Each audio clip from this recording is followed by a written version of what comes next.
गीता 18 के श्लोक नंबर 62 में भगवान स्वयं कह रहे हैं कि अर्जुन उस परमेश्वर की शरण में जा जिसकी कृपा से परम शांति व शाश्वत स्थान अर्थात सतलोक को प्राप्त होगा।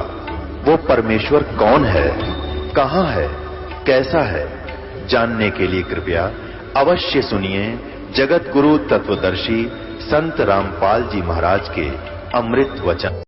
आस्था चैनल पर प्रभु की परिभाषा प्रभु की देखकर बहुत से भक्तात्माओं ने ये आशा व्यक्त की कि कोई ऐसा प्रत्यक्ष प्रमाण सामने आवे कि जिससे हमें सिद्ध हो कि परमात्मा कबीर साहब वास्तव में प्रभु हैं। अब कबीर साहब कहते हैं कि पर्वत पर्वत में फिरा कारण अपने राम, जब राम जैसे संत मिले जिन सारे सब काम। कबीर परमात्मा अपनी ही महिमा स्वयं ही गाते हैं और कहते हैं कि परमात्मा से हम जो सुख चाहते हैं, पुत्र बांझ को पुत्र हो। ये आपके सामने एक अनमोल उदाहरण है। ये एक परिवार खड़ा है। ये जिला रोहतक हरियाणा के गांव चिड़ी के रहने वाले हैं और इस बहन के जो अब देखो सामने, इस बहन की आयु लगभग 57 वर्ष है और साथ में ये नवजात शिशु इनकी गोद में है। ये इनका पुत्र है। पहले ये सामने जो लड़की खड़ी है, ये सामने सुलोचना नाम की लड़की, ये बड़े वाली देखना, इसका नाम सुलोचना है। आपकी कितनी आयु है बेटी? 35 वर्ष। अब इस लड़की की आयु 35 वर्ष हो चुकी है और इसके ये 2 पुत्र और पुत्री हैं। ये पुत्री है इस लड़की की और ये पुत्र है, अर्थात इस बहन की। देखना इसको बड़ी वाली को, क्या नाम है तेरी माँ का? संतरा की ये तो बेटी है, बड़े वाली सुलोचना नाम है, जो 35 वर्ष की है। चित्र मारे ना सारे। और ये देवती है इसकी और ये देवता और ये इनका दामाद है। इस 35 वर्ष के तक कोई संतान नहीं हुई इस लड़की के, सुलोचना के जन्म के उपरांत। अब इस बहन ने एक अपनी बहन का पुत्र भी गोद लिया। जब वो 10 वर्ष का हो गया तो उसकी मृत्यु होगी। उसकी मृत्यु के बाद ये पागल होगी। इस संतरा की ननंद गांव झांसुआ के अंदर ब्याही हुई है। वो बहुत बीमार रहती थी, सब जगह घूम ली थी, बर्बाद हो चुकी थी। और कबीर परमात्मा के चरणों में आते ही कर्म दंड कटते ही वो स्वस्थ होगी। 4 वर्ष हो गए। तब वो अपनी बीमारी का इलाज हो जाने के बाद उसने फिर अपनी इस भाभी से प्रार्थना की जिसका संतान नहीं थी। एक पुत्री होने के बाद ये जो सामने आपने चित्र में पुत्र को लिए हुए दिखाई दे रही है। फिर उसने जाकर के अपनी भाभी से संतरा से प्रार्थना की कि आप यहाँ नाम ले लो। ये पागल हो चुकी थी, ऐसे इसका इलाज भी करवाया गया कि ये पागल हो चुकी है, मेडिकल आदि में ले जाकर। तब इसने प्रार्थना की कि आप हमारे गुरुदेव इस दास का नाम बताया, वहां चलो, उनसे उपदेश लो। कबीर परमात्मा की रजा से आपकी ये सुनी गोद भी भरी जा सके है। अब 57 वर्ष की आयु में, और ये अनमोल कहानी करना कोई बच्चों का खेल नहीं है। ये पूर्ण परमात्मा कबीर साहब की समर्थता का प्रत्यक्ष प्रमाण है। ये नहीं मानी कि अब नहीं हो सकता कुछ भी। तब उसने बहुत प्रार्थना की, इसको कह सुन करके यहाँ ले आए इस आश्रम करौथा में। नाम लिया नाम लेते ही परमात्मा कबीर परमेश्वर ने अनहोनी की। ये बांझ को पुत्र दे, कोढ़ी को काया दे, वो प्रभु कहलाता है। ये गर्भ रहा, ये बच्चा परमात्मा ने भेजा अपनी कृपा से। फिर भी इनके मन में शंका पैदा कर दी इन मूर्ख मार्गदर्शकों ने, क्योंकि ये तो बेचारी सौदी में थी नहीं, पागल हो चुकी थी। कहा कि तुम्हारे देवता प्रसन्न होंगे, ये तो ऐसे होना ही था। ये 35 वर्ष तक देवता कहां जा रहे थे इनके। यही ये मूर्ख जो मार्गदर्शक कि कहीं तुम्हारी प्रभुता और तुम्हारे ये रोजी रोटी समाप्त ना हो जाए, फिर भी गुमराह करने की चेष्टा की। इनके दिल से यहाँ की आस्था हट गई और फिर अपनी उन्हीं देवी देवताओं के चक्कर में पड़ गई। ये लड़का 14 महीने तक मां के गर्भ से बाहर नहीं आया। सब डॉक्टर पच लिए कि ये लड़का शायद खत्म भी हो जा बालक। फिर वही जिसने इसको नाम दिलाया था, इसकी ननंद, वो गांव गई और उसने कहा कि नादान ने जुल्म कर दिया। ऐसे प्रमाण, प्रत्यक्ष प्रमाण के बाद भी तुम्हारी बुद्धि भ्रष्ट होगी, चलो जाकर माफी मांगे, दोबारा उपदेश ले। तब ये बेचारी यहाँ आई और जो भी उन देवता का दर रखा था वो कुर्डियों पर ठोका ठा गए। नाम लेकर गई, दोबारा माफी मांगी कि मेरे से गलती होगी। तब तीसरे दिन इस लड़के का जन्म हुआ। बोलो सतगुरुदेव की जय। ये सामने आप फिर देखिए इसी पुण्य परिवार को। आज इनसे पूछ कर देखो इन्होंने कितने देवी देवता पूजे थे और क्या क्या इन्होंने ना किया होगा।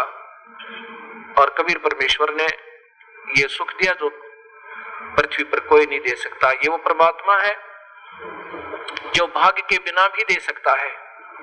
ये आपके सामने प्रत्यक्ष प्रमाण है। बोलो सतगुरुदेव की। बंदी छोड़ कबीर साहेब की। सत साहेब। आस्था चैनल पर भक्तात्मा बड़े प्रेम पूर्वक और श्रद्धा पूर्वक ये सत्य राम कथा सुन रहे हैं। वास्तव में राम कथा ये है। अभी तक हमने रामायण आदि सुना, कृष्ण लीला आदि सुना। ये आंशिक राम है, ये विभागीय साहेब हैं। ये केवल एक ब्रह्मांड में अर्थात समझो एक प्रांत के विभागीय मंत्रियों की ही महिमा से हम परिचित हुए। अब वास्तव में राम कथा ये है जो आप परिभाषा प्रभु की सुन रहे हैं। इसको सुनकर जो शंकाएं सृष्टि रचना के बारे में भक्तात्माओं के मन में उत्पन्न हुई वो क्या है। हमारे पास पत्र और साथ में टेलीफोनों से उन्होंने बड़े प्रेम पूर्वक विनम्र भाव से जानना चाहा। कहते हैं कि ये शंकाएं हमारे हृदय में घर किए हुए हैं। वैसे आपके द्वारा दिए गए प्रमाण शब्द सिद्ध हैं, उनमें गुंजाइश नहीं है मन को कहीं भी छिद्र ढूंढने की। फिर भी ये मन कहीं ना कहीं छोटी छोटी आंट बना करके हमें ऐसे कचोटता ही रहता है। बड़ी आपकी कृपा होगी अगर ये छोटे छोटे प्रश्नों के शंकाएं भी हमारी दूर हो जाए। एक भक्त ने प्रश्न किया कि जैसे आप बता रहे हो कि 1 लाख जीवों का ये आहार करता है और 1.25 लाख की उत्पत्ति करता है, तो जो 25,000 प्रतिदिन उत्पन्न होते हैं वो कहां जाते हैं और फिर ये 25,000 आए कहां से, ये भी मन में शंका आती है। ये जितने भी आत्माएं यहां पर 21 ब्रह्मांड में आनी थी वो पहले ही आ चुकी हैं। अब उनको मानव शरीर 25,000 एक्स्ट्रा दे रहा है, फिर ये मर जाती हैं। उनको कभी चींटी बना दिया, कोई गधा बना दिया। एक चींटी के बिल में ना जाने करोड़ों अरबों खरबों की संख्या में बनाकर ठोक दिए इस काल भगवान ने। इसीलिए 84 लाख जोनियां बनाई इसने और नाना प्रकार के कष्ट दे रहा है। ये आना जाना कहीं नहीं है, ये पहले जितनी आत्माएं आनी थी इस माई के अंदर प्रवेश है। और ये इस निरंजन की आज्ञा से उत्पत्ति करती है। और साथ में फिर इन्होंने अपना एक अलग सिस्टम बनाया, रजोगुण प्रभावित करके, विषय वासनाओं में से प्रभावित करके ये सभी जीवों से स्वयं ही उत्पत्ति करवाते हैं। इसका प्रथम का उत्तर ये हुआ। दूसरे भक्त ने प्रश्न किया कि निरंजन ने जब तप किया, क्या प्रभु कबीर साहब को इस बात का ज्ञान नहीं था कि इसके मन में क्या है? कबीर परमेश्वर सर्वशक्तिमान सर्वज्ञ है और ये जानी जान है, ये हृदय की भी जानते हैं। जब इस ज्योत निरंजन ने तप किया, कबीर परमेश्वर ने उसी समय सोच लिया था कि ये गलत रास्ता अपनाया है। और साथ में हमारे हृदय में जो कमियां आई थी, इस निरंजन की तरफ हम आसक्त हो रहे थे, तब भी कबीर परमेश्वर ने आकाशवाणी की थी कि इस नादान की नादानी मत देखो। तो हम हृदय से तो इसको चाहते रहे और ऊपर से हम चुप रहे।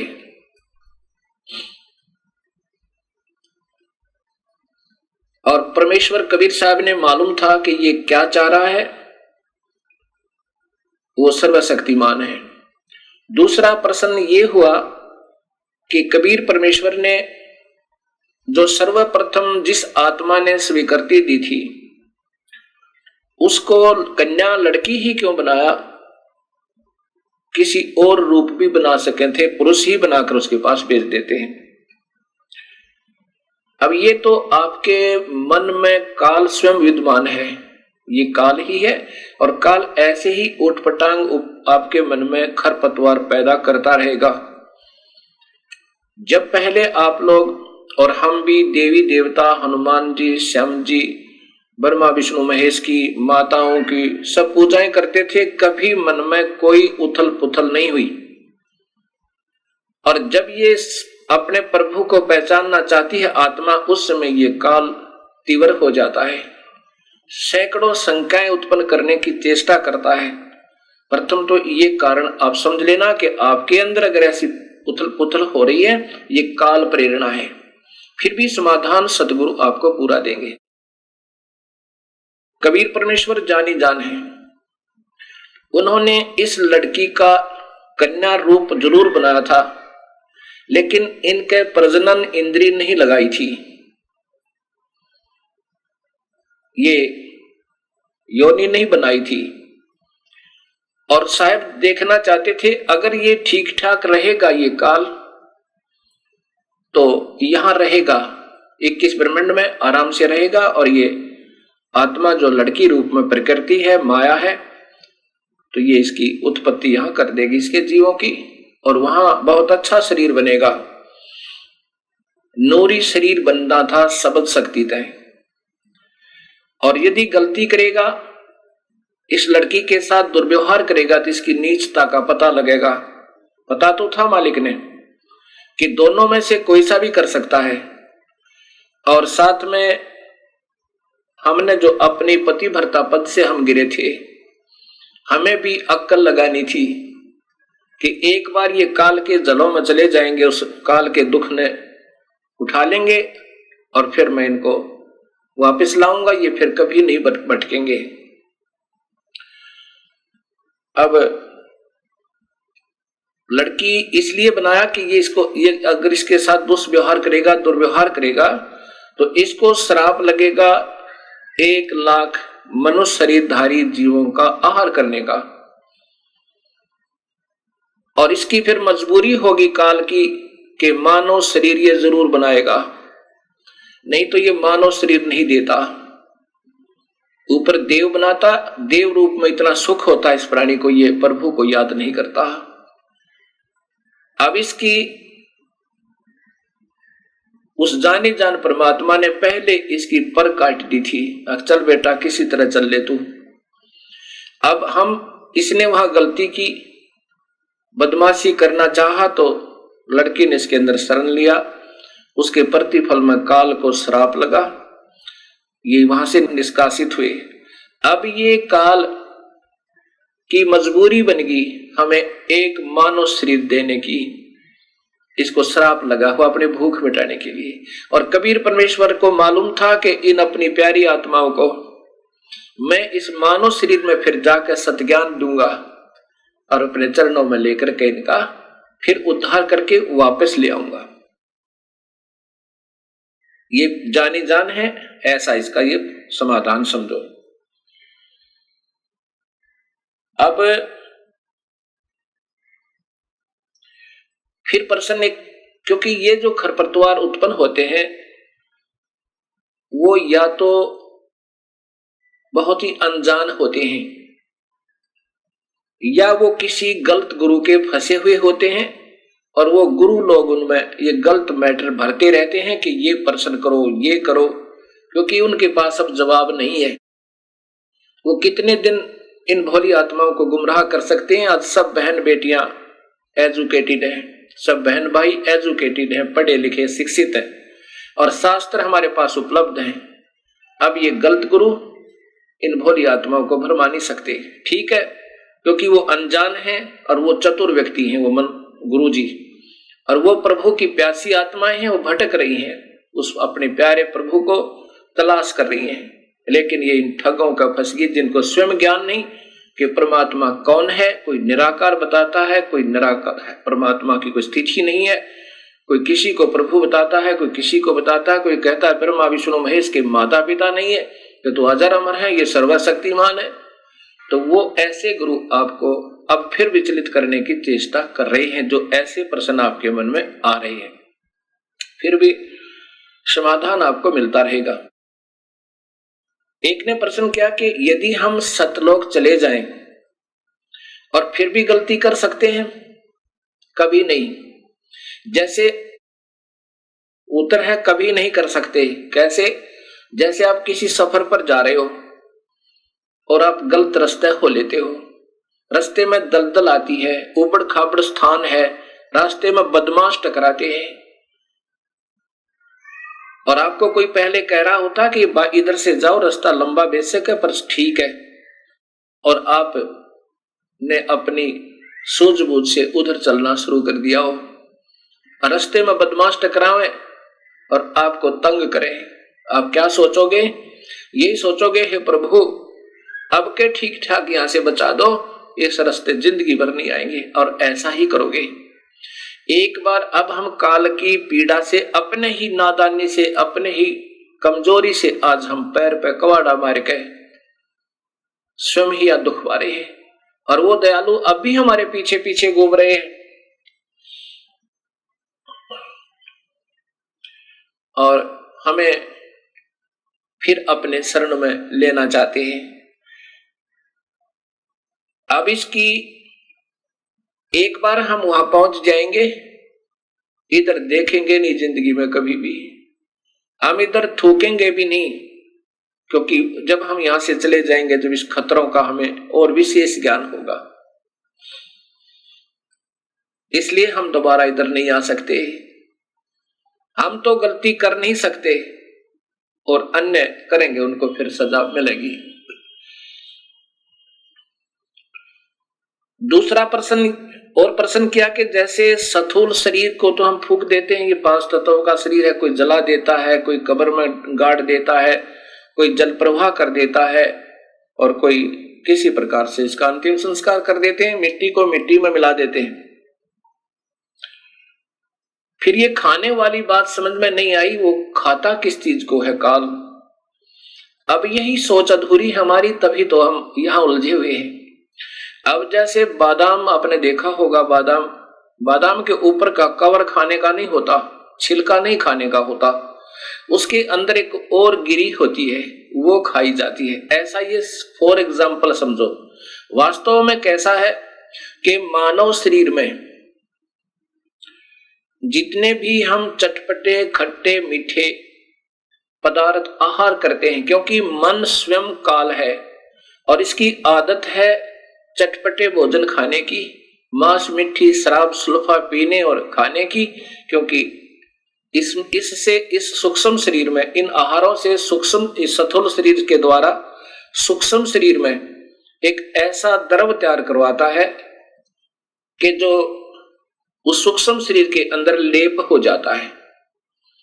उसमें जैसे स्पंज सोख लेती है, पानी को चूस लेती है, ऐसे वो सूक्ष्म शरीर इन व्यसनों को जो हम सारे जीवन में आहार करते हैं, पान करते हैं, कोई शराब पीता है, कोई सुल्फा पीवे, कोई अफीम खावे, कोई नाना प्रकार के चटपटे भोजन आहार करता है, उससे स्थूल शरीर की परवरिश होने के बाद भी कुछ मैटर बच जाता है और उसका फिर लेप उस सूक्ष्म शरीर, इसके अंदर एक ऐसा ही सूक्ष्म शरीर है, उसके अंदर लिप्त हो जाता है, जम जाता है। उस सूक्ष्म शरीर को ऊपर ले जाके अपनी तपस्या पर फिर ये जला भून भून के बुरी तरह तड़फा तड़फा के उसमें से वो माल छुटवाता है, वो द्रव छुटवाता है। और ये इतना पीड़ा होती है इस जीव को, ये चिल्ला चिल्ला कर बुरी तरह रोता है और फिर बेहोश हो जाता है। और जब इसमें से सारा मैटर निकल लेता है, इसने ऑटोमेटिक सिस्टम बनाया हुआ है, फिर इनको वहां से उड़ा देता है। फिर ये आकर के धर्मराय के पास लेखा जोखा करवाते हैं। फिर कर्म आधार पर इनको फिर 84 लाख जूनिया, स्वर्ग, नरक आदि प्राप्त होते हैं। और फिर कर्म आधार पर स्वर्ग, नरक, 84 लाख जूनिया ये अलग से फिर इस ये काल इनको देता है, ये दंड अलग से होता है। और जीव अजर अमर बताया है, ये मरता नहीं, जीव नहीं मरता, लेकिन इसकी दुर्गति मरने से भी बदतर हो जाती है और फिर कर्माधार पर यह अपने संस्कारों को भोगता रहता है। एक भक्त आत्मा का प्रश्न, ये तो बिल्कुल ही नादान आत्मा का प्रश्न हो सकता है जो उसने किया। उस भक्त आत्मा ने कहा कि महाराज जी, हमने पहली बार आपके मुख से ये सतलोक सुना और शास्त्रों में प्रमाणित देखा। ये तो हृदय ने स्वीकार कर लिया कि वो स्थान सत्य है जो आप बता रहे हो, और वो भक्ति भी सत्य है और वो मंत्र भी सत्य है जो आपने प्रमाणित बताए कि इन 3 मंत्रों से मुक्ति होगी। वो वेदमय प्रमाण है, गीता भी प्रमाण देती है, तो इससे बड़ा प्रमाण इस पृथ्वी पर नहीं हो सकता। अब मुझे डर लग रहा है कि कहीं मैं आपसे उपदेश ले लूं और आपकी सत्साधना से मैं सीधा सतलोक चला जाऊं और कहीं वहां कोई भी ना मिले, मैं अकेला ही पहुंच जाऊं तो वहां मेरा दिल नहीं लगे। तब मैंने उससे कहा, नादान, आप इस काल लोक में कितने सुखी हो, कभी गधे बनोगे, कभी सूअर बनोगे, 84 लाख जोनियों में कष्ट उठाओगे, यहां क्या दिल लग रहा आपका?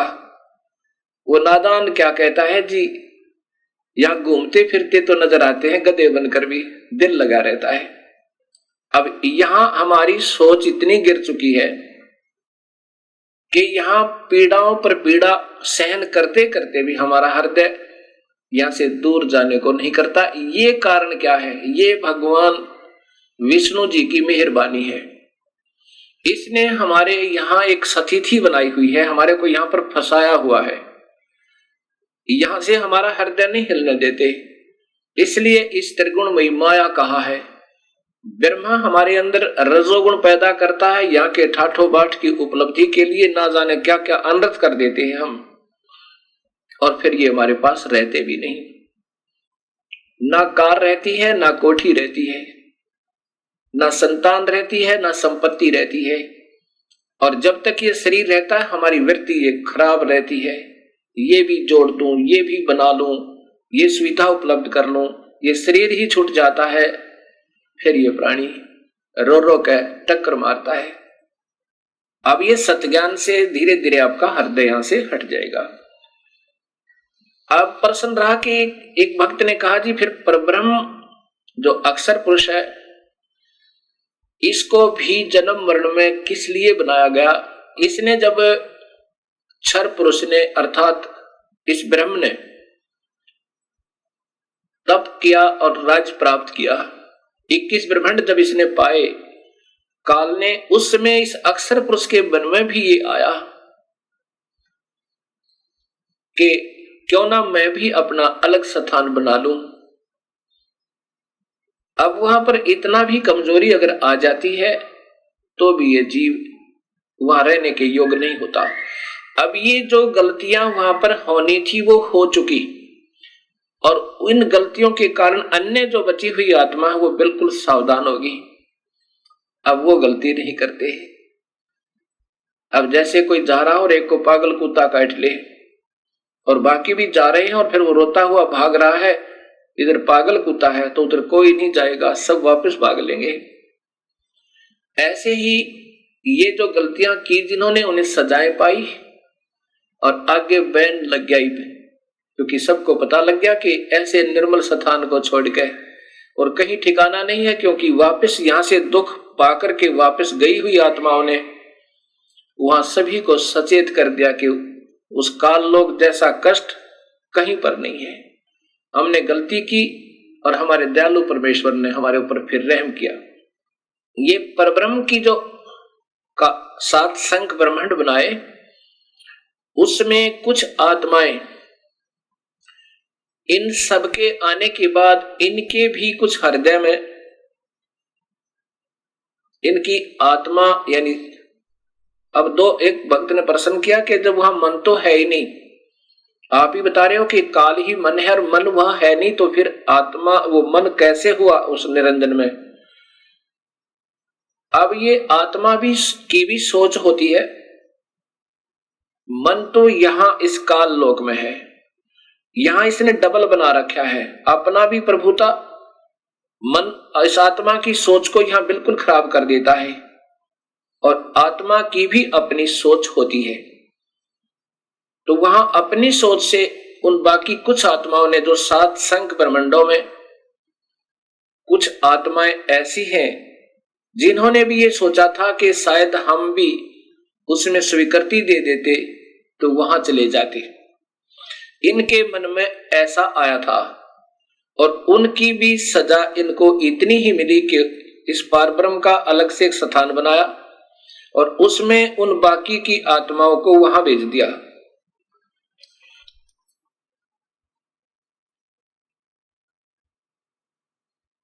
अब जो आत्मा परब्रह्म के लोक में रहती हैं, अब उनको ज्ञान हो गया कि वो तो बहुत परेशान है नीचे के लोकों की व्यक्ति, जितनी आत्मा गई है, अब वो कभी नीचे की वृत्ति नहीं रखते। और जो आत्माएं यहां सतनाम प्राप्त कर लेती हैं, केवल सतनाम। सतनाम कौन सा होता है? 2 मंत्र का। एक तो उसमें ब्रह्म का मंत्र ओम है और दूसरा और मंत्र है, वो सांकेतिक रखा है, वो अधिकारी को ही बताया जाता है जिसको देना होता है। और जो अधिकारी संत होते हैं वही देवे, तभी वो काम करे।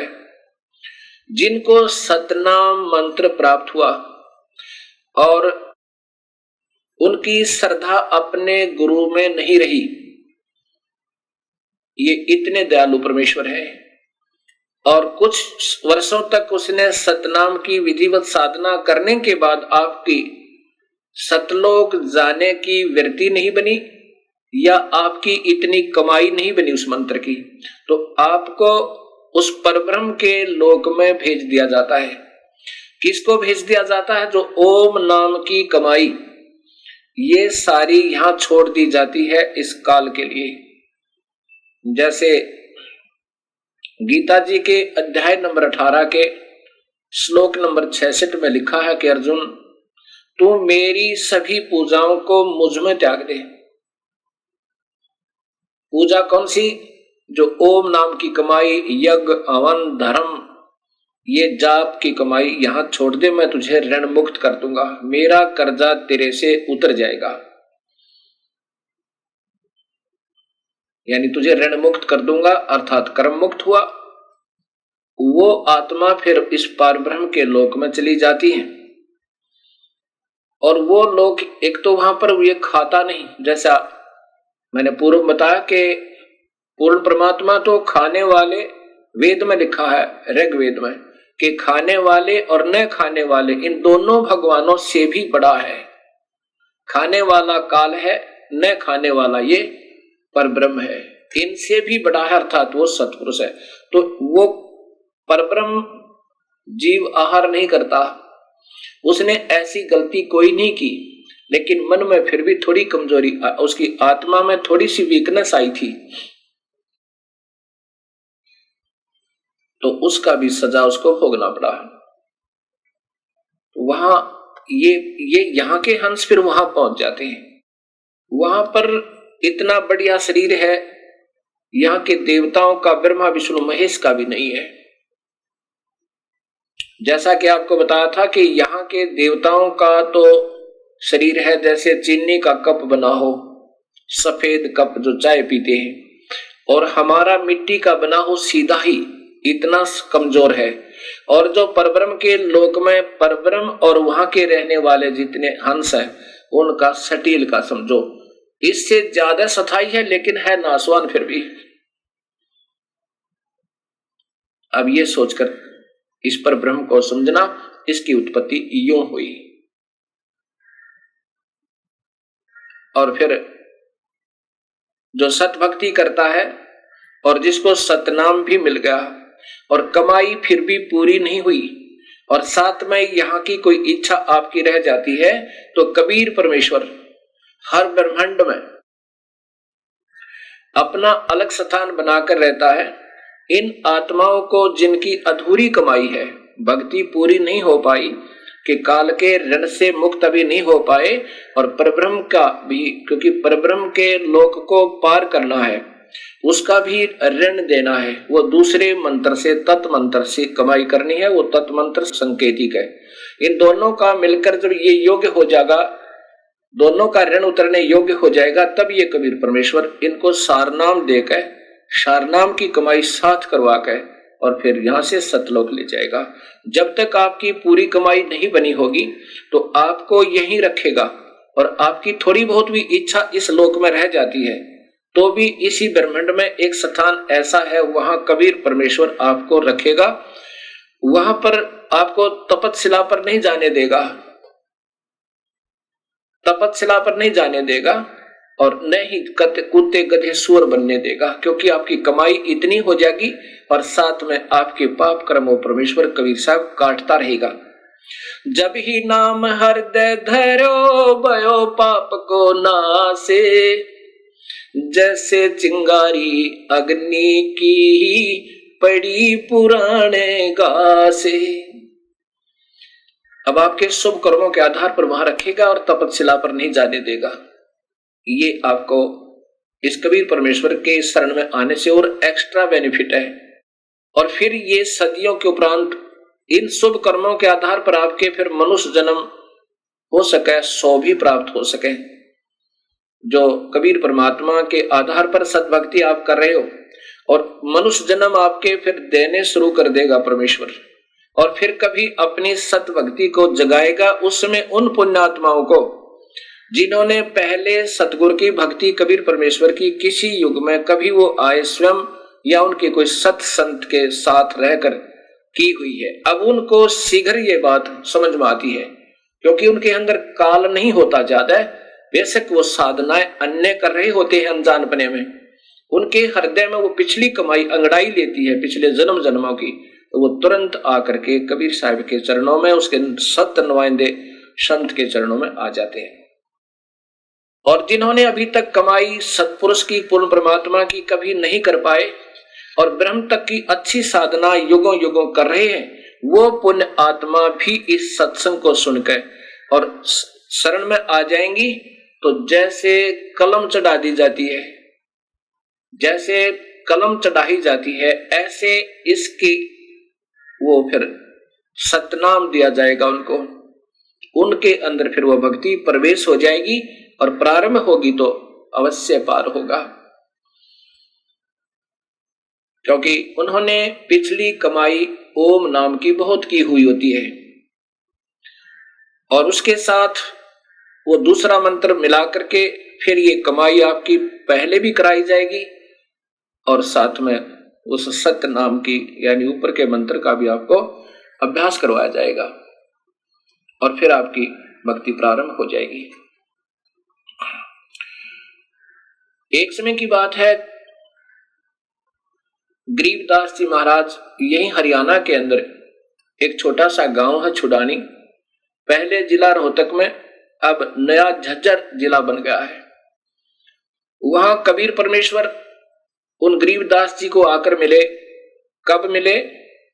जब मगहर के अंदर अपनी एक लीला की थी। उन नादान लोगों के भ्रम को तोड़ने के लिए, जो कहा करते थे कि काशी मरने वाला स्वर्ग जाता है और मगहर मरने वाला गधा बनता है, तो कबीर परमेश्वर ने कहा था कि जो सत भक्ति करेगा, जिस भी लोक की करेगा, वो अपने यथास्थान चला जाएगा, चाहे कहीं भी प्राण त्यागो। ये तुम्हारी भूल है कि भूमि के आधार पर तुम गुमराह कर रहे हो। नाम की कमाई से, सत भक्ति से जीव को ऊपर के लोकों में स्थान मिलता है। ऐसे कोई पृथ्वी के आधार पर पार नहीं हो सकता। उस भ्रम को तोड़ने के लिए कबीर साहब ने कहा था, मैं मगर शरीर छोड़ूंगा और वहां देखना मैं स्वर्ग जाऊंगा या स्वर्ग से भी ऊपर जाऊंगा। ऐसा ही किया था। 120 वर्ष यहां शरीर दिखाकर मानव जैसा सर्व शक्ति से प्रकट होकर और सब शक्ति से वहां लाखों की संख्या में दर्शकों के सामने, और साथ में 2 नरेश, बिजली खां पठान मगहर नरेश और बीर देव सिंह बघेल काशी नरेश के सामने अपना शरीर अदृश्य कर दिया था। और एक चादर नीचे बिछाई थी, एक ऊपर ओढ़ी थी शरीर त्यागने के लिए। तो शरीर के उस चादरों के बीच में सुगंधित फूल मिले थे, शरीर नहीं मिला था कबीर परमेश्वर का। और ऊपर देखा कि एक प्रकाश का गोला ऊपर को जा रहा है और आकाशवाणी हुई कि देखो मैं स्वर्ग से भी ऊपर जा रहा हूं। वहां सन विक्रमी संवत 1575, सन 1518 में अपने सह शरीर सतलोक गवन के उपरांत सन 1717 में 199 वर्ष के बाद वो कबीर परमेश्वर सह शरीर प्रकट होकर, गरीबदास जी जब गायों के पाली गए हुए थे, उनके गवाले थे, चरहा रहे थे अपनी गायों को, वहां खेतों में आके स्वयं प्रकट हुए मानव शरीर, क्योंकि उनका मानव जैसा शरीर है परमेश्वर का। 199 वर्ष के बाद कबीर साहब स्वयं अपने सतलोक से आकर गरीबदास जी को वहां मिले खेतों में। वहां आज भी यादगार बनी हुई है उस परमेश्वर के प्रकट होने के प्रकट स्थल की। गरीबदास जी ने फिर अपनी वाणी में वो सत्य ज्ञान दिया जो आंखों देखा, उस कबीर परमेश्वर की समर्थता का। कबीर साहब गरीबदास जी की आत्मा को लेकर धर्मराज के दरबार में पहुंचे। धर्मराय यहाँ का न्यायाधीश जो काल ने बैठा रखा है और वो सबका लेखा जोखा करता है। कबीर साहब गरीबदास जी की आत्मा को लेकर के धर्मराज के दरबार में, धर्मराय के उस न्यायाधीश के दरबार में प्रवेश करते हैं और यहां का वो सुप्रीम जज न्यायाधीश खड़ा हो जाता है धर्मराय, और कबीर साहब के सामने अपनी चेयर छोड़ देता, अपना तख्त छोड़ देता है, कुर्सी छोड़ देता है। क्योंकि कबीर परमेश्वर वो सुप्रीम पावर है। जैसे हिंदुस्तान का सुप्रीम कोर्ट का सुप्रीम जज, चीफ जस्टिस, चीफ मजिस्ट्रेट राष्ट्रपति के सामने अपनी चेयर छोड़ देगा, अन्य के लिए नहीं, क्योंकि हिंदुस्तान का राष्ट्रपति सुप्रीम मजिस्ट्रेट भी होता है और वो सुप्रीम पावर होती है। राष्ट्रपति फांसी की सजा भी मुक्त कर सकता, उसको कोई पाबंदी नहीं, और अन्य सजाएं तो उसके बाएं हाथ का खेल होता है। ऐसे कबीर परमेश्वर वो सुप्रीम पावर है। यहाँ के हर ब्रह्मांड के न्यायाधीश उसके सामने हाथ जोड़कर खड़े हो जाते हैं। जब धर्मराज ने कहा, धर्मराय ने कहा, न्यायाधीश ने कहा कि हे परवरदिगार विराजो, बैठो मालिक, तब खड़े खड़े कबीर साहब ने जैसे कोई बड़ा अधिकारी छोटे अधिकारी पर डांट लगावे और अपनी समर्थता दिखावे, ऐसे कबीर साहब ने कहा कि धर्मराय आंख कान खोल कर सुन ले, जिसने मेरा नाम ले रखा है, क्योंकि कबीर परमात्मा ने मालूम है कि ये काल का जाल बहुत तगड़ा है, ये नाम भी ले लेते हैं इनके मन में और ना जाने कितनी खरपतवार पैदा कर देता है और फिर उन भोली आत्माओं को नाम से वंचित करवा देता है। इनको ऐसे ही झूठा लालच देकर और दूसरे के द्वारा प्रेरणा दिलाकर कि उन्होंने कहीं देवी देवताओं को की पूजा त्याग दें, आपको घना नुकसान हो जाएगा, ऐसे डरा डरू के और उनसे पूजा छुटवा देता है। और वो पुण्यात्मा 1 वर्ष 2 वर्ष 3 वर्ष 4 वर्ष जितनी भी पूजा कर चुके हैं और डरते त्यागी गए, जो गुरुद्रोही नहीं हुए, और उनको फिर धर्मराज के दरबार में ले जाया जाता है, मान लीजिए। तो वहां जाकर के कबीर साहब कहते हैं उन आत्माओं को भी तू मत पकड़ना, क्योंकि उनको तुमने दबाव देकर और दूसरे के द्वारा उनको गुमराह करवा दिया, उनको मेरे पास भेज देना। और साथ में भूल चूक के जिसने सारी उम्र पूजा की मेरी कबीर परमेश्वर की और अंत में किसी ने डगमग कर दिया, उन दोनों ही सतिथि वालों के बारे में कबीर परमात्मा क्या बताते हैं। धर्म गरीबदास जी ने उनकी वार्ता अपने कानों सुनी, आंखों देखी, वर्णन किया। क्या बताते हैं? धर्मराय दरबार में देई कबीर तलाक, मेरे भूले चुके हंस को पकड़िए मत कजाक। कबीर साहब कहते हैं धर्मराज, अगर कोई मेरी आत्मा भूल चूक कभी तेरे दरबार में आ जा तो उसको सजा मत देना, उसको मेरे पास भेज देना।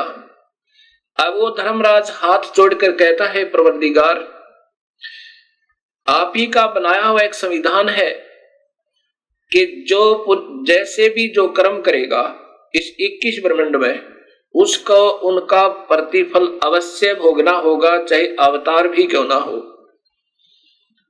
जैसे भगवान श्री राम ने सुग्रीव के भाई वाली को मारा था, उसकी भी सजा, उसका भी दंड भोगना पड़ा। भगवान श्री कृष्ण रूप में वही विष्णु जी आए, श्री राम आत्मा, और एक पारधी ने उनके पैर में तीर मार के वो बदला लिया। वो पारधी कौन था? वो बहेलिया कौन था? वो स्वयं वो बाली था जो सुग्रीव का भाई की आत्मा थी। कबीर साहब कहते हैं कि जिन्होंने मेरा उपदेश ले लिया वो तेरे कर्म भ्रम नहीं लगेंगे। अब धर्मराज कहता है कि मालिक, जब तक ये आपकी शरण में नहीं आए थे, इनकी पिछले पाप कर्म और शुभ कर्म मेरे अकाउंट में, इनके अकाउंट में, मेरे रजिस्टर में चढ़े हुए, उनका फल मुझे देना पड़ेगा दाता, या मेरी मजबूरी है। तब कबीर साहब ने कहा कि ये कर्म भ्रम ब्रह्मांड के मैं पल में कर दूं नेस, ये काट दूंगा सबको, और जिन हमारी दोही दी सो करो हमारे पेश। जिन्होंने मेरी दुहाई दी है, मेरा नाम ले रखा है, मेरे पूरे सच्चे नुमाइंदे थे, उनको फिर मेरे पास भेज देना, तू लेखा जोखा मत करना। बोले पुरुष कबीर से धर्मराय कर जोड़े, तुमरे हंस को पकड़ू नहीं मोहे 2 लाख करोड़े। ये कबीर परमेश्वर, तेरी आत्मा ने मैं नहीं पकड़ूंगा, लेकिन मुझे ये लाख दुहाई है, अपने कानों के हाथ लगा कर कहता हूं। पर परमात्मा, जिन्होंने पहले ये पाप कर्म कर रखे हैं, आपकी शरण में आने से पूर्व उनके बारे में क्या बोला कि कर्मों से तीरथ हैं अब मुख से कहे कबीरी, उनको निश्चय पकड़ूंगा फिर जड़ दो तो जंजीर। ये धर्मराज बोला, तो कबीर साहब क्या कहने लगे, करम भरम ब्रह्मंड के ये पल में कर दो ने से, इनका कांटा लगा दूंगा, क्रॉस कर दूंगा तेरे सारे मेरी प्यारी आत्माओं के पाप कर्मों को। और जिन हमारी दो ही दे सो करो हमारे पेश, उनको मेरे पास भेज देना, तू लेखा मत लेना। इस प्रकार कबीर साहब ने अपनी समर्थता गरीबदास जी को दिखा के सतलोक लेके गए और वहां से फिर वापस भेजा। तो मेरा जो कहने का तात्पर्य था कि जो कबीर साहब के चरणों में भक्तात्मा एक बार सत भक्ति के आधार पर आ जाते हैं, उनको पार करके छोड़ता है। ये हमारी कमजोरियां हैं कि हम अपना समय बढ़ा लेते हैं इन अनजान समाज में उलझ गए। हम अपने प्रभु की बातों पर विश्वास कम करते हैं क्योंकि हम आम समाज में ज्यादा रहते हैं। ऐसे हम विचलित होकर के अपने जन्म बढ़ा रहे हैं। अब मान लीजिए किसी को सतनाम प्राप्त हो गया, इस दयालु परमात्मा ने कितनी रजा बख्श दी आप पे, और आप हृदय से उनको चाहते रहे, आपको अपने पास रखेगा, काल की तपस्या पर नहीं जाने देगा और लेखा जोखा उनको नहीं करने देगा, लेकिन आपको फिर जन्म देगा क्योंकि आपने अपनी कमजोरी से यह समस्या फिर पैदा कर ली।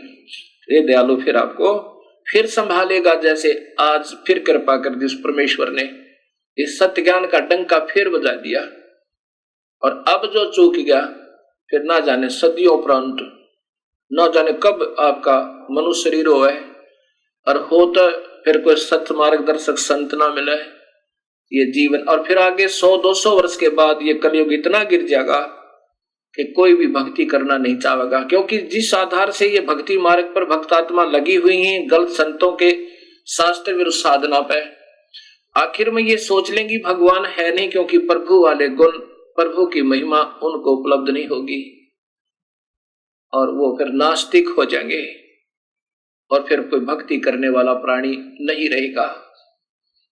अभी कितना अंतर हो चुका है, मांसाहारी दुनिया होगी, शराब पीवे, समैक पीवे, क्योंकि काल ने तो यही चिंता रहती है कि कहीं ये सत भक्ति पर लग जावे और ये कोई संत इनको ना मिल जाए और ये पार ना हो जावे। काल उलझाना चाहता है और कबीर परमेश्वर हमें सुलझाना चाहते हैं। अब जैसे कलयुग में कबीर परमेश्वर की और काल की वार्ता हुई थी, तो काल ने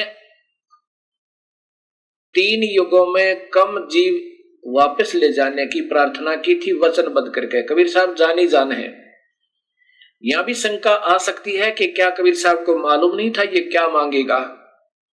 जब काल ने कबीर साहब से मांगा था कि हे परमात्मा वचनबद्ध हो जाओ, तब मैं आपसे कुछ याचना करना चाहता हूं, क्योंकि काल ने कबीर परमेश्वर की के पैर पकड़ कर छोड़े नहीं, रो रहा बुरी तरह।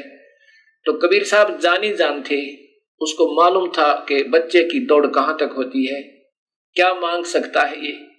इसने क्या मांगा था कि दाता 3 युगों में जीव थोड़े ले जाना सतलोक में, और चौथा युग जब कलयुग आवे तब तब शरण जीव बहु जावे।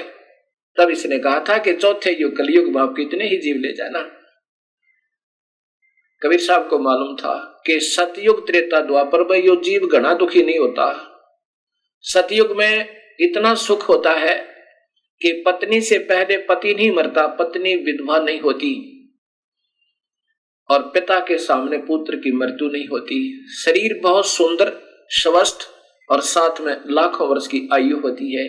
कोई प्रभु नहीं बदलना चाहता और भजते हैं क्योंकि सब में छोटी मोटी सिद्धियां होती हैं, तो ओम नाम के आधार पर वेदों को पढ़ पढ़ के और उसी में मस्त रहते हैं रहेंगे। इसलिए मालिक ने मालूम था कि सतयुग त्रेता द्वापर में ये प्राणी मेरी बात को कम स्वीकार करेंगे, क्योंकि ये दुखी थोड़े होंगे,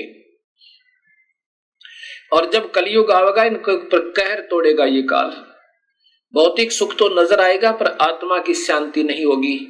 किसी की ऐसी भयंकर बीमारियां पैदा कर देगा, किसी का कैंसर हो रही है, किसी का एड्स हो रही है, किसी का कुछ पैदा कर दी, किसी की आंख फूट गई, किसी को व्यापार में घाटा, और फिर काल को चिंता बन गई कि कहीं अब कबीर परमात्मा का कोई सत नुमाइंदा ना आ जावे। और सत भक्ति इनको ना बता दे मनुष्य शरीरधारी प्राणियों को अब भौतिक सुविधाओं का ढेर करवा दिया। ऐसे चैनल चलवा दिए दिन रात चले टीवी पे, दिन में तो धंधा करो और शाम ने गुटी ला ले, शराब पियो, और जब रात ने आंख खुल जा रात्रि को तो टीवी ऑन रिमोट से लेटा लेटा कर लो, फिर उसमें गंदे गंदी फिल्में, गंदे गंदे गाने सुन सुना के पढ़ते पढ़ते चलते चलते सो जाओ। प्रभु को मत याद करो। लेकिन उस कबीर परमेश्वर ने आज भी रजा बख्श दी। उसी इस साइंस की सुविधाओं को आज सदुपयोग कर रहे हैं परमेश्वर। उसी के साथ साथ ये इतने बढ़िया चैनल आस्था जैसे और चलवा दिए कि अब पुण्यात्मा ढूंढती ढूंढती अपने परमेश्वर को ऐसे ही प्राप्त कर लो और सुन लो उस मालिक की सत्य कथा, उस राम कथा को, और फिर सोदी ऐसे ही दे देगा मालिक। तो ऐसे इस कबीर परमेश्वर ने अब कलयुग में आके अपनी प्यारी आत्माओं को फिर चरणों में लेना है, और जो कबीर साहब की सत्य कथा को सत्य मान लेगा। ऐसा कबीर सागर में 600 वर्ष पूर्व कबीर साहब ने लिखवा दिया था कि एक बार कलयुग में पूरे वर्ल्ड में, पूरे संसार में कबीर साहब की ही भक्ति होगी। इन प्यारी आत्माओं को वो स्वयं आएंगे या अपना कोई नुमाइंदा भेजेंगे और सबको अपने चरणों में लेंगे। ये नाना मजहब समाप्त हो जाएंगे, ना कोई हिंदू रहेगा, ना मुसलमान, ना सिख, ना ईसाई, क्योंकि इस काल ने हमें चार बना दिया और आपस में हमें लड़ा रहा है एक दूसरे को बड़ा और छोटा करके। कहते कोई कहे हमारा राम बड़ा है और कोई कहे खुदाई रे, कोई कहे ईसा मसीह बड़ा है, ये बांटा रहे लगाई रे, एक परमात्मा और लड़े न्यारे न्यारे। जैसे मासूम बच्चे, अनभोल बच्चे लड़ा करते हैं। एक बच्चा कहता ये मेरा पिताजी है, दूसरा कहता नहीं मेरा पापा है, और पापा दोनों का। वो कहता तेला मालूंगा झूठ, मेरा पापा तेला नहीं है। तो ऐसे हम अबोध हैं, हमें ये नहीं मालूम हमारा पिता एक है कबीर परमेश्वर। कोई कहता हमारा मजहब बड़ा है, वो कहता हमारा मजहब अच्छा है। मजहब है तो अच्छा है, जो मजहब नहीं है तो अच्छा नहीं है। मजहब धर्म की क्या पहचान होती है कि बीड़ी, शराब, मांस, तंबाकू उस धार्मिक मार्ग में नहीं होनी चाहिए तो वो अच्छा है। आन उपासना नहीं होनी चाहिए, केवल एक प्रभु की पूजा हो तो वो मजहब अच्छा है। अगर ऐसा नहीं है तो वो मजहब है ही नहीं। अच्छा बुरा तो बाद की बात है।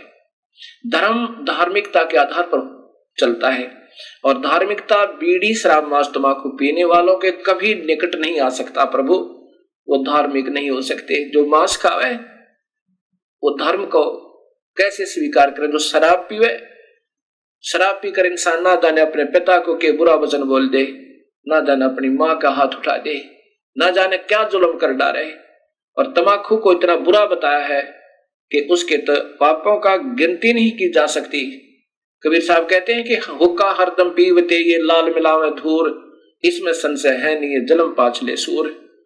100 नारी जारी करे सुरापान 100 बार, एक चिलम हुक्का पी भर दे डूबे काली धार। इतना भयंकर पाप इस तंबाकू में लिखा है। इन पापों को करता हुआ फिर धर्म कैसे कमा सके प्राणी। एक भक्त आत्मा कहता है कि हम आश्रम में नहीं पीते बीड़ी शराब आदि, अपने गुरुओं के पास जाते हैं, बाहर पीते हैं। जहर को कहीं खा लो, बाहर खाओ चाहे अंदर खाओ, आश्रम में खाओ चाहे बाहर खाओ, जहर ने असर करना ही करना है।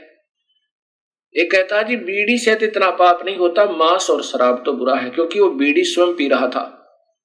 अब ऐसा ही है जिसकी जो लत पड़ी हुई है उसको त्यागने को तैयार नहीं। दूसरों को कहता वो तो खराब है, ये तो कोई बात नहीं। अब कोई बीड़ी पी रहा है, वो तो अपनी भक्ति का विनाश कर रहा है। जैसे खीर बनावे, हलवा बनावे और बना के उसमें बालू रेत यानी उसमें रेत डाल दे, मिट्टी डाल दे, बताओ वो क्यों बनाई, क्या फायदा बनाने का भी। भक्ति करे और कुबित कमावे, वो कभी सफल नहीं हो सकता, वो तो बिगाड़ दी उसने साथ की साथ। ऐसे ही आन उपासना, एक प्रभु की एक गुरु पर आश्रित कर होकर एक ही प्रभु की साधना जो नहीं करता उसको गीता में व्यभिचारिणी भक्ति कहा है। जो स्त्री एक पति अपने पति पर ना रुक कर वो नाना जगह धक्के खाती है, उसको ऐसी संज्ञा दी है। जो एक परमात्मा की भक्ति नहीं करते, देवी भी, देवता भी, तीर्थ भी, फलाना भी, ढकड़ा भी, मंदिर भी, मस्जिद भी, कहते वो व्यभिचारिणी भक्ति कर रहे हैं।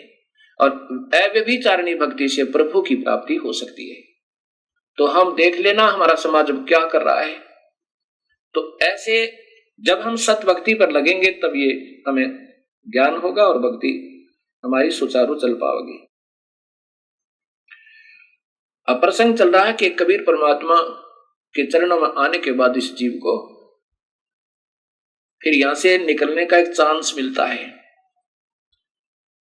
और जब ये सत भक्ति प्रारंभ होती है,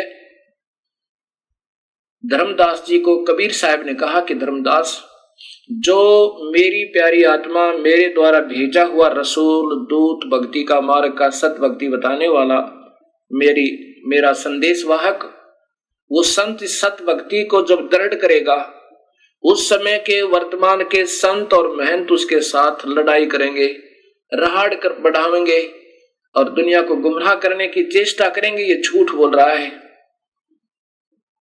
कबीर साहब कहते हैं कि जो मम सत शब्द दर ढावे, उसके संग सब राड बढ़ावे, अस संत मंथन की करनी और धर्मदास में सुनाऊं वर्णी। ये उनका विवरण बताता हूं। उस समय के संत नकली और नकली ये महंत उस मेरी प्यारे हंस के साथ द्वेष करेंगे और जनता को गुमराह करने की चेष्टा करेंगे, परंतु मैं साथ रहूंगा, उनकी बिल्कुल नहीं बस आएगी। क्योंकि सत्य का अंत नहीं होता, असत्य का पैर नहीं होते। उसमें के ये असत्य पर आधारित विचक्षण ये चतुर संत शास्त्र विरुद्ध साधना बता रहे होंगे, और जब हमारे शास्त्र अनुसार साधना प्रारंभ होगी तो सब समझेंगे और उनसे अपनी फांसी निकलवा लेंगे उन गलत गुरुओं से।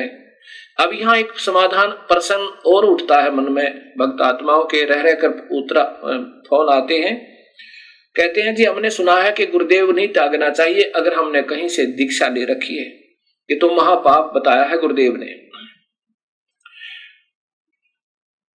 अब गुरुदेव क्या होते हैं? ये वैद्य समझो भक्ति मार्ग के, और जन्म मरण के दीर्घ रोग के काटने वाले वैद्य होते हैं। एक डॉक्टर से दवाई नहीं लगाए क्या दूसरा नहीं बदला जाता? तुरंत बदलना चाहिए और समझदार व्यक्ति तुरंत बदलेगा। उसके सामने नहीं मरेगा, उसकी दुकान पर पड़ के अपना पीछा छुटवाएगा, 36 जगह इलाज करवाएगा जब तक उसका रोग ना कट जाए। इसलिए हमने गुरु बदलने में कभी देरी नहीं करे। कबीर साहब ने कहा कि झूठे पक्ष को गुरु को तजते कनक ना लावा वार, तुरंत त्याग दे उसको जब पता लग जा। कबीर साहब कहते हैं जब भेरा देखा जर्जरा हम तो उतर गए फड़क। फड़क माने एकदम निकल जाए, जैसे जा रहे हैं कहीं समुद्र दरिया से पार होने की चेष्टा करी और देखा कि ये तो स्वयं डूबने वाला है जिसमें हम बैठे हैं, कहता तुरंत कूद जाओ उसमें, बाहर निकल जाए, जान बच जाएगी। ऐसा ही लिखा है। और गरीबदास जी ने तो यहां तक लिखा है कि झूठे गुरु का लित्र लावे, एक अनमोल मनुष्य जन्म के साथ धोखा कर रहा है, गलत साधना देकर, गलत नाम बता के, गलत ज्ञान देकर, उस जैसा दुश्मन इस पृथ्वी पर नहीं है। अगर आपका मान ले धन का घाटा हो जाए तो फिर पूरा हो सके, कोई बात नहीं, 2 रोटी खा के इंसान अपना टाइम पास कर सके। और ये मनुष्य शरीर उन नादान संतों के आधार पर व्यर्थ हो गया तो इस तो बड़ा दुश्मन आपका कोई नहीं। और वो प्रमाण कहां से मिलेगा? शास्त्र देंगे कि शास्त्र अनुसार साधना है तो सही है, वेदों के अनुसार और गीता के अनुसार यदि आप ब्रह्म साधना कर रहे हो तो ठीक है। वेदों गीता में लिखा कि तीनों गुण रजगुण ब्रह्मा, सतगुण विष्णु, तम गुण शिव जी। इससे नीचे इनकी और इनसे नीचे की जो भक्ति करते हैं, देवी देवताओं की करते हैं, वो तो तीनों कहते हैं माया के द्वारा जिनका ज्ञान हरा जा चुका है, त्रिगुणमयी माया, रजगुण ब्रह्मा, सतगुण विष्णु, तम गुण शिव जी। रजगुण ब्रह्मा के द्वारा कैसे हरा है कि ये यहीं की संपत्ति और संतान में ही ये व्यस्त रहता है, यहीं की सुविधाओं को प्राप्त करने में अपना जीवन खो रहा है। ये रजगुण ब्रह्मा की कृपा है। और सती थी एक दूसरे मोह ममता हो गया, किसी तो प्यार हो गया, कि तो बच्चा में ममता, की तो संपत्ति में अपने आस्था होगी। ये भगवान विष्णु के द्वारा काल ही सतोगुण में पैदा करके और हमें यहाँ जकड़वा रहा है। और शिव जी के द्वारा ऐसा तमोगुण पैदा करवा देता है, छोटी सी बात पर भाई बहन के साथ लड़ पड़े और भाई बहन पर मुकदमा करते, पिता पुत्र न मार दे, ना जाने के जुल्म करवा दे। जैसे पीछे राजाओं की कहानी, राजाओं ने अपने पिता को अंदर कैद में ठोक दिया, स्वयं राजगद्दी पर बैठ गया। ये रजोगुण प्रभावित हो गए। तो इस प्रकार ये काल हमें तीनों गुणों के द्वारा और अपने ही तक की भक्ति पर, इन तीनों गुणों तक ही भक्ति की सीमित रख के, ब्रह्मा विष्णु महेश की भक्ति तक सीमित रह करके हम यहाँ पर उलझे रहते हैं। तो यहाँ ब्रह्म भी कहता है, दुखी होकर के ये काल कहता है कि जिनकी बुद्धि भ्रष्ट होगी इन तीनों भगवानों की पूजा करते करते और नीचे के देवी देवताओं की, वो राक्षस स्वभाव को धारण किए हुए वो दुष्ट नीच व्यक्ति, दूषित कर्म करने वाले मूर्ख मुझे नहीं बचते। अर्जुन बताओ, मुझे माने ब्रह्म साधना भी नहीं करते। अब देखना समाज में क्या पूजा हो रही है।